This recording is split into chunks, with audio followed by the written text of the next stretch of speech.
Sosial media selalu mempertikaikan kenapa harga kopi lebih RM10. Saya pernah buat breakdown costing saja belajar.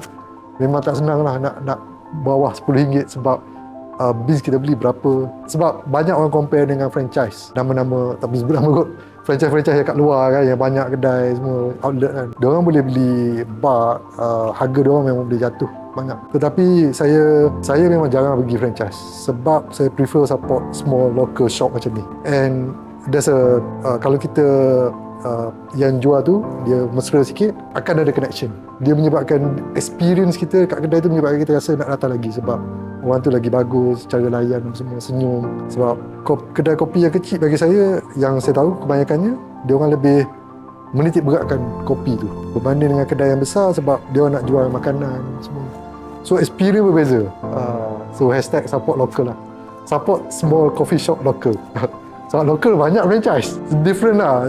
Pergi kedai A, beans macam ni. Pergi kedai B, macam ni. Saya rasa balik pada nak cari apa. Saya minum kopi nak rasa. Bagi saya latte art tu extra. Kalau dapat keluar apa, unicorn ke apa tu, kuda laut tu. Oh, nice. Tapi kalau minum bayar RM15, RM20 tak sedap.